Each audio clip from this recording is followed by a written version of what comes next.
Hello दोस्तों, Urdu लाजी official channel में आपका एक बार फिर से खैर मकदम है। आज हमारी इस पेपर की 11वीं क्लास है और जो लोग चैनल को पहली बार विज़िट किए हैं वो लोग चैनल को सब्सक्राइब कर लेंगे और जो अभी तक नहीं किए हैं वो लोग भी चैनल को सब्सक्राइब कर लेंगे, लाइक कर देंगे, शेयर कर देंगे। आते हैं हम आज के पहले सवाल पर। सवाल है, अब सामने जो कोई मेरे पीरो जवां है, दावा न करे ये कि मेरे मुंह में ज़बां है। ये शेर किस सिन्फ का है? ये शेर जो है किस सिन्फ का है? मसनवी, रुबाई, मरसिया, कसीदा। तो इसका जवाब हो जाएगा कसीदा। ठीक है, इसका जवाब क्या होगा? कसीदा। ये कसीदा लिखा है सौदा ने लिखा है। सौदा ने ये कसीदा लिखा है। सौदा का एक कसीदा जो है बहुत मशहूर है, शहर यासूब। ठीक है, तो जो सौदा के कसीदे का नाम शहर यासूब है और उसी कसीदे से ये शेर लिया गया है। ठीक है, तो ये कसीदा जो लिखा है सौदा ने, ये जो है शहर आसूब कसीदे का ये शेर है। क्लियर हो गया ना? और इसके अलावा एक कसीदा और उन्होंने लिखा, बहुत मशहूर कसीदा है, उसका नाम है तज़हीके रोज़गार। उसका क्या नाम है? तज़हीके रोज़गार। बहुत ही मशहूर कसीदा है और ये हर एग्ज़ाम में सवाल पूछा जाता है, तज़हीके रोज़गार। और इस कसीदे का एक दूसरा नाम भी है, दर हजू अस्प। क्या नाम है? दर हजू अस्प। अस्प के माने होता है घोड़ा फारसी में। इसमें एक घोड़े की हजू की गई है। इसमें एक घोड़े की हजू की गई है और इसकी शुरुआत होती है चरख जब से अब लके अय्याम पर सवार। ठीक है चरख जब से अब लके अय्याम पर सवार, इसी से शुरुआत होती है और उसका नाम है तज़हीके रोज़गार। और उसका एक दूसरा नाम है दर हजू अस्प। उसमें एक घोड़े की हजू की गई है। क्लियर हो गया ना? तो ये कसीदा सौदा का है। तो सवाल है कि ये शेर किस सिन्फ का है? तो ये जो है कसीदा से ताल्लुक़ रखता है। क्लियर हो गया ना? अब हम आते हैं अगले सवाल पर। शायर सादुल्लाह गुलशन का ताल्लुक़ किस शहर से है? सादुल्लाह रहेगा, सईदुल्लाह नहीं है, सादुल्लाह। सादुल्लाह गुलशन का ताल्लुक़ किस शहर से है? तो सबसे पहले इसका जो है पस मंज़र जान लीजिए। इसमें क्या है? दरअसल वली, आपको मालूम है कि वली जो है दक्कन से दिल्ली आए थे और वली जब दक्कन से दिल्ली आए तभी जो है दिल्ली में उर्दू शायरी की शुरुआत हुई। ठीक है, तो जब वली दक्कन से दिल्ली आए तो वो 1700 का ज़माना था। कितना? 1700 का ज़माना था। और जब वली दिल्ली आए तो उनके एक दोस्त थे, एक शायर थे सादुल्लाह गुलशन। ये बुज़ुर्ग थे, एक बुज़ुर्ग हैं सादुल्लाह गुलशन। तो सादुल्लाह गुलशन से उन्होंने मुलाकात की। सादुल्लाह गुलशन से उन्होंने मुलाकात की और ये अकेले नहीं आए थे, इनके साथ एक और लोग थे, उनके दोस्त थे वली के। उनका नाम था अबुल मुआली। ठीक है, यानी वली अपने दोस्त अबुल मुआली के साथ दक्कन से दिल्ली आए और सादुल्लाह गुलशन से मुलाकात की। सादुल्लाह गुलशन से मुलाकात की तो सादुल्लाह गुलशन ने उनको 2 मशवरे दिए वली को। वली को कितने मशवरे दिए? वली को 2 मशवरे दिए और उसमें उन्होंने कहा कि दक्कनी अल्फाज का इस्तेमाल कम करो, उनकी जगह फ़ारसी के शीरी अल्फाज का इंतखाब करो। यानी 2 मशवरा दिया उन्होंने। ठीक है, सादुल्लाह गुलशन ने वली को 2 मशवरा दिया उनकी शायरी को लेकर के। वली की शायरी को लेकर के 2 मशवरा दिया। एक मशवरा दिया कि दक्कनी अल्फाज का इस्तेमाल कम करो, उनकी जगह पे फ़ारसी के शीरी अल्फाज का इंतखाब करो। और दूसरा मशवरा दिया, फ़ारसी शायरी में जो मज़मून मौजूद हैं उन्हें अपनी ज़बान में तर्जुमा करो। ठीक है, तो उन्होंने उनको 2 मशवरा दिया। अच्छा, एक चीज़ अब दिमाग में आता होगा कि सादुल्लाह गुलशन से क्यों मुलाकात करने आए थे? अब वो दक्कन में, वो दिल्ली में, तो ऐसा नहीं। जो ये सादुल्लाह गुलशन थे ये वहीं रहते थे, गुजरात में ही रहते थे, दक्कन में ही रहते थे, लेकिन तर्क वतन करके चले आए थे, दिल्ली में चले आए थे और उन्हीं से मुलाकात करने के लिए ये आए थे। ठीक है, इनसे जो है इनके ख़ानदान का बहुत अच्छा रिश्ता था। वली के ख़ानदान से सादुल्लाह गुलशन का बहुत अच्छा रिश्ता था। ये जो है एक बुज़ुर्ग, सूफ़ी बुज़ुर्ग थे, उन्हीं से मुलाकात करने के लिए आए थे। क्लियर हो गया ना? तो शायर सादुल्लाह गुलशन का ताल्लुक़ किस शहर से है? किस शहर से है? दिल्ली से है। दिल्ली में ही थे और वली जो है उनसे मिलने के लिए आए थे। क्लियर? आगे देखिए अगला सवाल।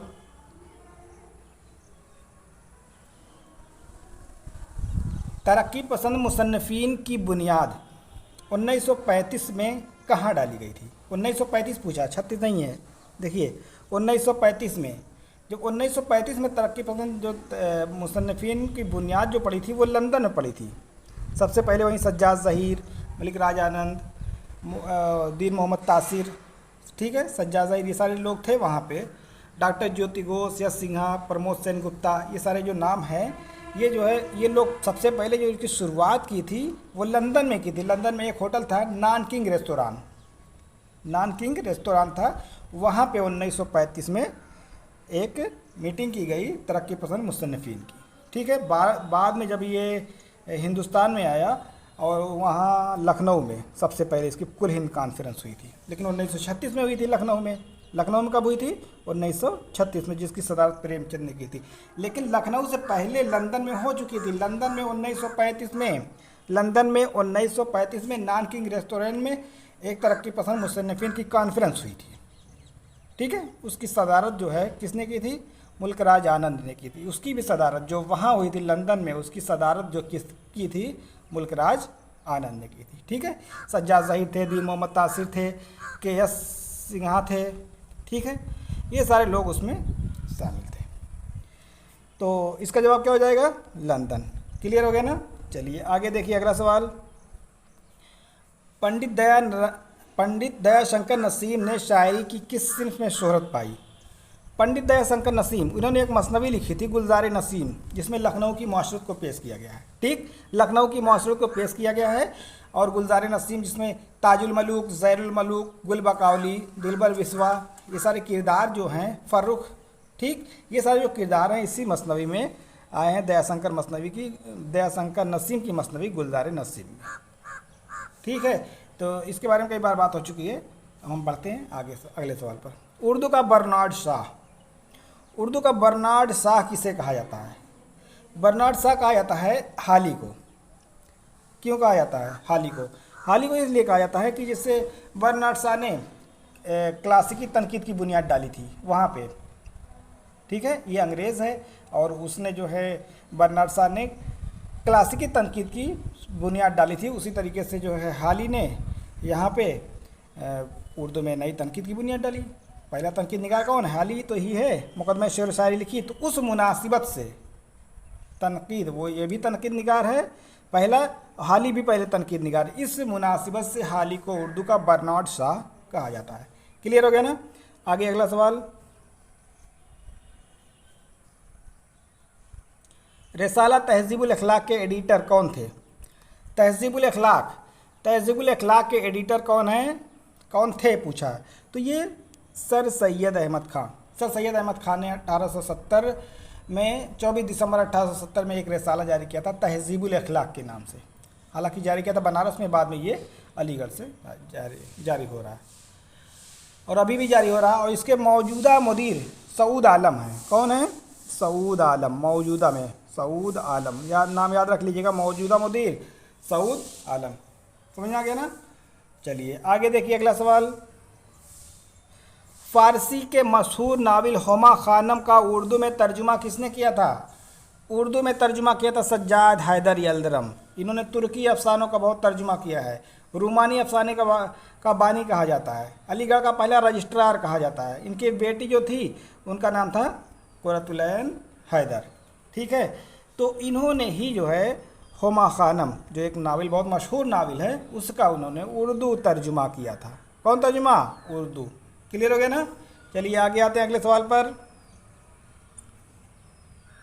काली सलवार अफसाना के मुसन्निफ़ कौन है? काली सलवार के मुसन्निफ़ कौन है?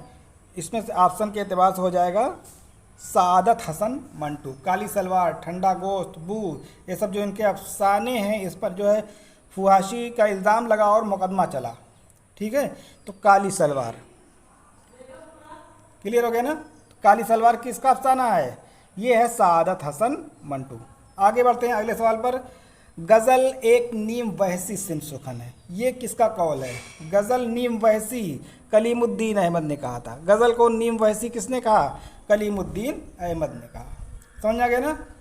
तो और आला मसरूर ने क्या कहा था कि गज़ल बड़ी काफिर सिंफ सुखन है, या गज़ल एक नकाबपोश आर्ट और चावल पर कुलवल्ला लिखने का फ़न है, वो आला अहमद सरूर ने कहा था, ठीक है। और इन्होंने कहा क्या कहा कहा है कि गज़ल नीम वैसी सिम सुकन है। अपनी तलाश में, ये किसकी खुद नविस्त है? ये है कलीमुद्दीन अहमद की। याद रखिएगा, अपनी तलाश में, ये 3 जिल्द में है। कितनी जिल्द में? 3 जिल्द में है। अपनी तलाश में, ये कलीमुद्दीन अहमद की खुद नविस्त है। कलीमुद्दीन अहमद ने आला तालीम जो हासिल की है वो इंग्लैंड में कैम्ब्रिज यूनिवर्सिटी से हासिल की है। कौन यूनिवर्सिटी? कैम्ब्रिज यूनिवर्सिटी से हासिल की है। और कैम्ब्रिज यूनिवर्सिटी में इनके जो उस्ताद थे उनका नाम था F.R. लुईस। F.R. लुईस से बहुत ज़्यादा मुतासिर थे। ठीक है, तो इन्होंने साफ साफ कहा है कि F.R. लुईस ने मुझे नक्काद बनाया, कलीमुद्दीन अहमद ने कहा है। ठीक, चलिए, तो ये कलीमुद्दीन अहमद की बात हो रही थी। इनका गज़ल के खिलाफ एक कौल है, कह सकते हैं, मतलब गज़ल को नापसंदीदगी का इजहार किया, कहा कि गज़ल एक निम वहसी सुकन है। क्लियर? आगे देखिए अगला सवाल। दीवाने गालिब का हिंदी में तर्जुमा किसने किया था? दीवाने गालिब, दीवाने गालिब गालिब का दीवान है, और इसका हिंदी जो तर्जुमा किया था किसने किया था? अली सरदार जाफरी ने। देखिए, अली सरदार जाफरी ने दीवाने गालिब, दीवाने मीर, कबीर बानी, ये 3 तसनीफ़ का तर्जुमा हिंदी में किया है। दीवाने गालिब, दीवाने मीर और कबीर बानी। ठीक है, अब देखिए, जब दीवाने गालिब का तर्जुमा कर रहे थे, दीवाने गालिब का तर्जुमा कर रहे थे, तो उसमें एक मसनवी थी दीवान में, चरागे दैर नाम था उसका। क्या नाम था? चरागे दैर। उसका तर्जुमा जब उन्होंने हिंदी में किया तो उसका नाम रख दिया सोमनाथ ख्याल। क्या नाम रखा? सोमनाथ ख्याल। अगर पूछा जाए कि चरागे दैर का तर्जुमा, चरागे दैर का हिंदी तर्जुमा अली सरदार जाफरी ने किस नाम से किया था? सोमनाथ ख्याल के नाम से किया था। क्लियर हो गया ना? तो दीवाने गालिब का तर्जुमा किसने किया? अली सरदार जाफरी ने। दीवाने मीर का अली सरदार जाफरी ने। कबीर बानी अली सरदार जाफरी। समझ गया ना? कबीर बानी का मतलब हिंदी में बाड़ी कहा जाता है, वाणी, वाणी, तो बानी उर्दू में कहा जाएगा, कबीर बानी। ये क्लियर हो गया? आगे देखिए अगला सवाल। खुदा बख्श लाइब्रेरी कहाँ है? खुदा बख्श लाइब्रेरी पटना में है। कहाँ पे है? पटना में है। और इस लाइब्रेरी से काजी अब्दुल वदूद वाबस्ता थे, कलीमुद्दीन अहमद, ये लोग पटना के ही हैं, बिहार के, और ये लोग उनसे वाबस्ता थे। खुदा बख्श लाइब्रेरी। ठीक है, कौन कौन? कलीमुद्दीन अहमद, काजी अब्दुल वदूद, ये 2 नाम बहुत अहम हैं। इसके अलावा रज़ा लाइब्रेरी एक है रामपुर में। रज़ा लाइब्रेरी कहाँ पे है? रामपुर में। इम्तियाज़ अली अरशी उससे वाबस्ता रहे बहुत दिनों तक। ठीक है, जिनको माहिर गालिबियात कहा जाता है। आते हैं हम अगले सवाल पर। फसाने अजायब। फसाने अजायब के मुसन्निफ़ कौन है? फसाने अजायब एक दास्तान है। किसकी दास्तान है? रजब अली बेग सुरूर की। कब लिखी गई? 1824 में। किसकी फरमाइश पर लिखी गई है? असद अली खान। किसकी? असद अली खान की फरमाइश पर लिखी गई है मसनवी। कहाँ पे रह करके? कानपुर में रह करके। कहाँ पे? कानपुर में रह करके लिखी गई। समझ आ गया ना? और बाद में जब ये शाये हुई है तो 1843 में 1843 इसकी इशाअत है। लिखी कब गई है? 1824 में। शाये कब हुई है? 1843 में।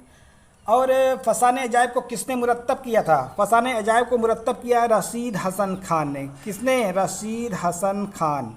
ठीक है, रशीद हसन खान ने इसको मुरत्तब किया है। समझ आ गया ना? तो फसाने अजायब का मुसन्निफ रजब अली बेग सुरूर। रजब अली बेग सुरूर से गालिब की बहुत अच्छी दोस्ती थी। गालिब से रजब अली बेग की बहुत अच्छी दोस्ती थी। हालांकि जो है रजब अली बेग सुरूर का इंतकाल 1869 में हुआ, तो गालिब का इंतकाल भी 1869 में हुआ। एक शेफ्ता हैं, शेफ्ता, उनका भी इंतकाल 1869 में हुआ था। 3 नाम एक साथ याद रखिएगा। समझ आ गए ना? तो ये कब लिखी गई? फसाने अजायब 1824। किसकी फरमाइश पर? असद अली खान। कहाँ पे? कानपुर में। किसने मुरत्तब किया है? रशीद हसन खान ने। क्लियर? चलिए आगे आते हैं अगले सवाल पर। कसीदा शहर आसूब किसने लिखा? अभी ये जो पहला सवाल था इसके बारे में बात हो चुकी है। शहर आसूब कसीदा किसने लिखा था? सौदा ने लिखा था। ठीक है, सौदा ने लिखा था। अब सामने जो मेरे कोई पीरो जवां है, तो ये उसी वही कसीदा है। तो कसीदा शहर आसूब किसने लिखा है? ये लिखा है सौदा ने। ठीक है, हालांकि शहर आसूब के नाम से एक नज़्म भी है, वो है नज़ीर अकबर आबादी की। नज़ीर अकबर आबादी की एक नज़्म है, उसका नाम भी शहर आसूब है। आप पढ़ेंगे ड्रामा आगरा बाज़ार। ड्रामा आगरा बाज़ार जो है हबीब तनवीर ने लिखा है और उसमें जो है नज़ीर अकबर आबादी की कुल 23 मंजूम नज़में हैं, जिसमें 22 नज़म है और एक गज़ल है, कुल मिलाकर 23। और उस ड्रामा आगरा बाज़ार की शुरुआत शहर आसूब नज़म से होती है। ठीक है, शहर आसूब नज़म से होती है। तो उसमें नज़ीर अकबर आबादी की ज़िंदगी को दिखाया गया है। ठीक है, चलिए आगे आते हैं अगले सवाल की तरफ। तसव्वुफ़ का अहम शायर, तसव्वुफ़ का अहम शायर कौन है? तसव्वुफ़ का अहम शायर, तसव्वुफ़ में है मीर दर्द, तसव्वुफ़ का इमाम कहा जाता है, तसव्वुफ़ का सरखील कहा जाता है। ठीक है, ये हैं ख्वाजा मीर दर्द। इसके अलावा जो है असगर गोंडवी, उनको भी जो है तसव्वुफ़ का शायर कहा जाता है, लेकिन ऑप्शन जब रहेगा तो कोई एक रहेंगे, दोनों नहीं रहेंगे। तो असगर गोंडवी को भी जो है तसव्वुफ़ का शायर कहा जाता है और ये भी तसव्वुफ़ के हैं, हालांकि ये तसव्वुफ़ का इमाम है, सबसे पहले आए तो ये इनको इमाम कहा जाता है। क्लियर हो गया ना? आगे देखिए अगला सवाल। गज़ल की निसातुस्सानिया का इमाम किसे कहा जाता है? यानी गज़ल में सबसे अहम काम किया किसने किया? निसातुस्सानी, निसात माने चमकना, चमकदार काम, यानी सबसे अच्छा काम किसने किया है? हसरत मोहानी ने। हसरत मोहानी ने जो है गज़ल पर सबसे अच्छा काम किया है। दरअसल निसातुस्सानिया का इमाम इसलिए वजह से कहा जाता है कि गज़ल हसरत मोहानी तक आते आते बहुत धीमी हो गई थी, उसकी रफ़्तार बहुत कम हो गई थी, तो इन्होंने समझ लीजिए उसमें रफ़्तार भरा है हसरत मोहानी ने। ठीक है, उसमें रफ़्तार भरा है और इसी वजह से इनको निसातुस्सानिया का इमाम कहा जाता है। क्लियर हो गया ना? आगे देखिए अगला सवाल है, ऊदे हिंदी का मुसन्निफ़ कौन है? ऊदे हिंदी ये गालिब के खतूत का मजमुआ, पिछले वीडियो में सब बातचीत हो चुकी है इस पर कि गालिब के खतूत का पहला मजमुआ ऊदे हिंदी। ठीक है, तो ये हो गया ऊदे हिंदी। गालिब के इंतकाल के 4 माह पहले ये छपा था ऊदे हिंदी। अब बात आती है अगले सवाल की, मतला किसे कहते हैं? मतला देखिए आगे, मतला किसे कहते हैं? गज़ल का आखिरी शेर, गज़ल का सबसे अच्छा शेर, वो शेर जिसमें शायर अपना तखल्लुस इस्तेमाल करे, या गज़ल का पहला शेर? गज़ल का पहला शेर जो होता है वो मतला कहलाता है। मतला लफ्ज़ बना तोलू होना यानी स्टार्ट होना, तो स्टार्टिंग कहाँ से होगी? मतला से ही होती है। ठीक है, तो ये हो गया गज़ल का पहला शेर, इसको हम मतला कहते हैं। गज़ल का आखिरी शेर जिसमें शायर अपना तखल्लुस इस्तेमाल करता है उसको मक्ता कहा जाता है। गज़ल का जो सबसे अच्छा शेर होता है उसको बैतुल गज़ल कहा जाता है। समझ आ गया ना? चलिए अब आते हैं हम आखिरी सवाल पर। गालिब बेरंग मन अस्त किसे कहते हैं? गालिब बेरंग मन अस्त किसे कहते हैं? अपने फ़ारसी कलाम को, अपने उर्दू कलाम को, अपने मकतूबात को, अपने कसीदों को। देखिए गालिब, ये सवाल जो है गालिब के एक शेर से बनाया गया है। दरअसल उसके पीछे बात ये है कि गालिब शुरू में फ़ारसी में शायरी करते थे, बाद में जो है लोगों के कहने पर उर्दू में शुरुआत की, लेकिन गालिब को अपने उर्दू कलाम बहुत पसंद नहीं थे। तो गालिब का एक शेर है कि फ़ारसी बी ताबा बीनी नक्श हाय रंग रंग, फ़ारसी बी ना ताबा बीनी नक्श हाय रंग रंग, बगुज़र अज़ मजमुआ उर्दू की बेरंग मन अस्त, बगुज़र अज़ मजमुआ उर्दू की बेरंग मन अस्त। यानी मेरे उर्दू के कलाम बेमन के हैं, यानी मन अस्त यानी अच्छे नहीं हैं, यानी अपने उर्दू कलाम को नापसंदीदगी का इजहार किया है। फ़ारसी बी ताबा बीनी नक्श हाय रंग रंग, बगुज़र अज़ मजमुआ उर्दू की बेरंग मन अस्त, यानी अपने बेरंग अपने उर्दू कलाम को कहा है। समझ आ गया ना? तो गालिब बेरंग मन अस्त किसे कहते हैं? अपने उर्दू कलाम को। शेर याद कर लीजिएगा, फ़ारसी बी ताबा बीनी नक्श हाय रंग रंग, बगुज़र अज़ मजमुआ उर्दू की बेरंग मन अस्त। ठीक है, चलिए ये जो है पेपर कंप्लीट हो गया है। अब आप अगला कोई पीपीएससी का पेपर लेकर आएंगे। जो लोग चैनल पर नए हैं, अभी तक सब्सक्राइब नहीं किए हैं, वो लोग सब्सक्राइब कर लें प्लीज़। अस्सलाम वालेकुम।